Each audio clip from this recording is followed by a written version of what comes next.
Salam Indonesia Baru. Bersama saya Yuda Karingga yang akan mendampingi Anda untuk mengupdate informasi dari sejumlah wilayah di Indonesia. Semua kami sajikan dalam program Ini Baru Indonesia.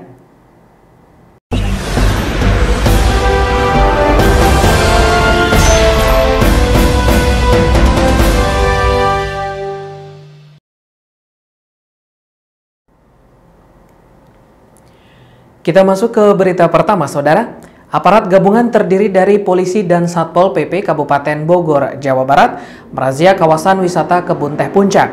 Petugas juga membubarkan paksa wisatawan yang sedang berkerumun di area kebun teh. Para wisatawan pun langsung bergegas meninggalkan lokasi.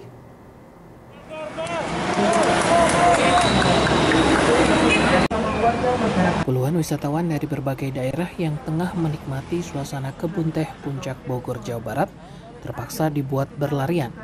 Mereka berlarian akibat adanya razia petugas gabungan polisi Polres Bogor dengan Satuan Polisi Pamong Praja Kabupaten Bogor yang tengah melakukan razia masker dan kerumunan. Dengan menggunakan pengeras suara, petugas pun memberikan peringatan dan edukasi tentang penggunaan masker dan pelarangan wisatawan untuk berkerumun. Berdasarkan peraturan Bupati terkait PSBB tahap 3 menuju era new normal. Tadi kita melaksanakan pembubaran di tempat-tempat yang rawan longsor, kemudian rawan banyak masyarakat kumpul-kumpul. Di situ sekarang jadi wahana tempat baru untuk tempat hiburan, tempat selfie, tempat nongkrong-nongkrong. Aparat terpaksa membubarkan wisatawan yang mana tempat tersebut sangat rawan longsor dan juga dijadikan ajang kumpul warga.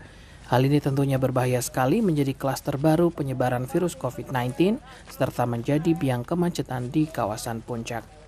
Aparat langsung membubarkan wisatawan dan mempersilahkan untuk melanjutkan perjalanan ke tempat lain. Rencananya razia ini akan dilakukan aparat gabungan di setiap weekend sampai masa pandemik usai. Jimmy Zip melaporkan dari Bogor, Jawa Barat. Pasca terjadinya bentrokan antara polisi dan mahasiswa saat aksi demo menolak Undang-Undang Omnibus Law, Kapolres Banyumas dan Rektor Universitas Muhammadiyah Purwokerto melakukan pertemuan. Pertemuan ini dilakukan untuk antisipasi penyebaran hoaks pasca demo. Pertemuan antara Kapolresta Banyumas dan Rektor Universitas Muhammadiyah Purwokerto ini digelar di Aula Kampus UMP Purwokerto. Kapolresta Banyumas datang ke kampus UMP untuk bersilaturahmi dan menyamakan persepsi kedamaian pasca demo bentrok di depan DPRD Banyumas beberapa hari lalu. Dalam pertemuan antara pihak kampus dan kepolisian Banyumas itu, kedua belah pihak saling menyamakan persepsi agar selalu menjaga kondusivitas saat digelar aksi demo. Pertemuan antara Rektor UMP dan Kapolresta Banyumas ini juga membahas soal isu-isu yang beredar yang bisa memprovokasi warga. Pasca terjadinya bentrok antara pengunjuk rasa dan aparat kepolisian, beredar pesan-pesan hoaks melalui media sosial bahwa polisi telah bertindak represif terhadap mahasiswa yang berunjuk rasa. Kapolresta Banyumas menjelaskan bahwa polisi telah melakukan tindakan yang sesuai dengan aturan di kepolisian tentang penanganan aksi unjuk rasa.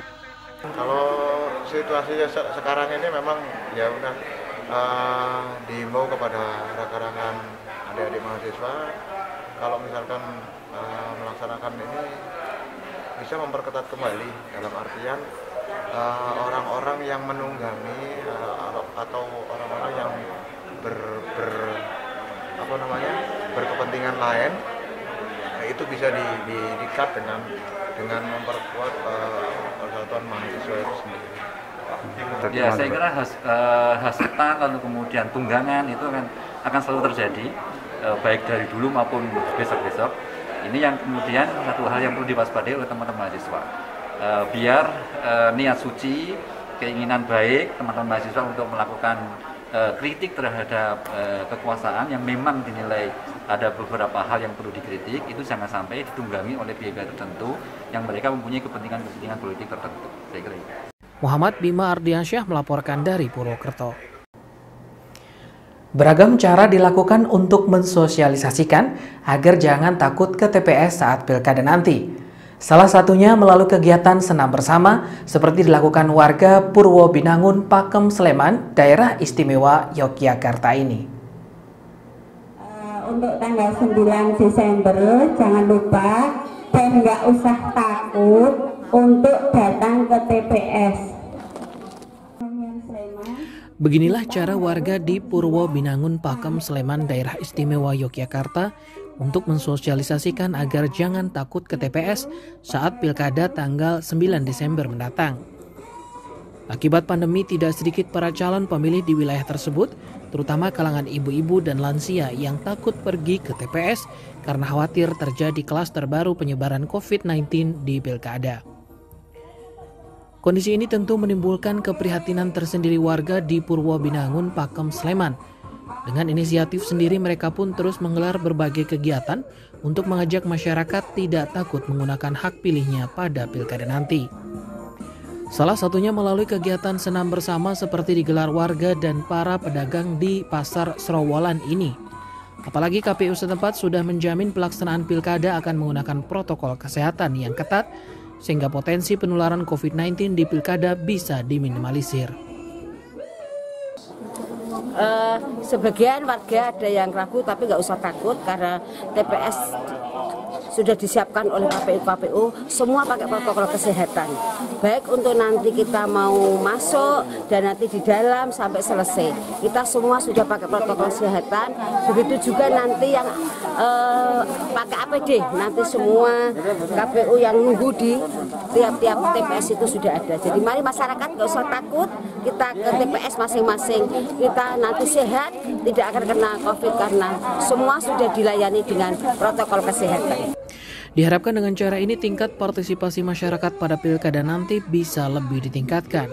Dengan begitu pemimpin daerah yang dipilih bisa benar-benar sesuai dengan harapan masyarakat setempat.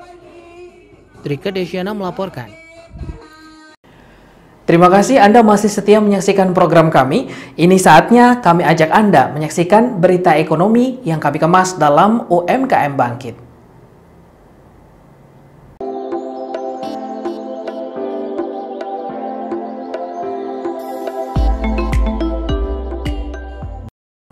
Menyusul gencarnya kampanye penggunaan masker oleh pemerintah, masker batik ternyata menjadi idola baru di ajang Gebyar UMKM Melati Gumergah di Sleman, Daerah Istimewa Yogyakarta.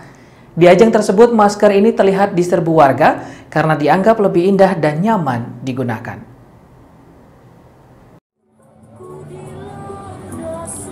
Menyusul gencarnya kampanye penggunaan masker oleh pemerintah untuk menanggulangi penyebaran COVID-19, masker batik terlihat menjadi idola baru warga di Sleman, Daerah Istimewa Yogyakarta.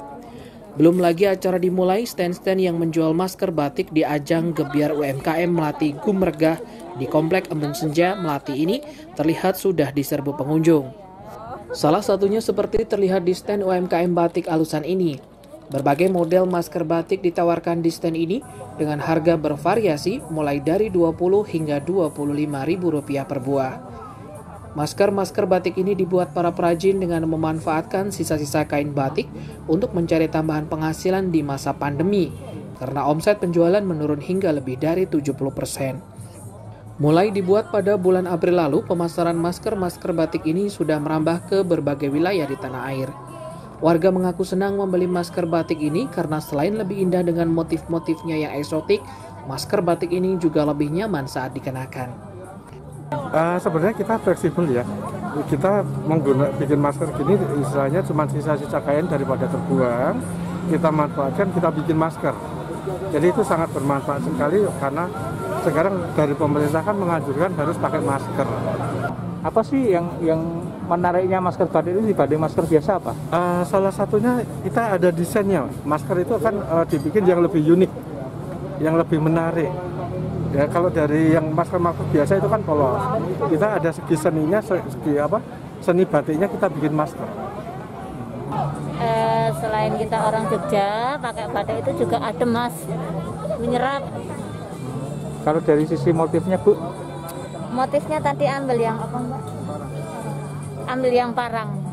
Selain masker dan produk batik di ajang Gebyar UMKM Melati Gumergah ini juga dipajang aneka kreasi UMKM lain seperti olahan makanan, minuman, kerajinan bambu, kerajinan kulit, dan sebagainya.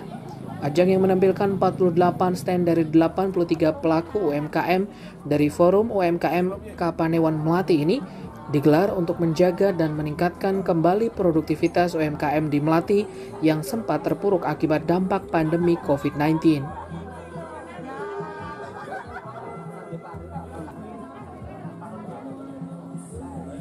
Trika Desyana melaporkan.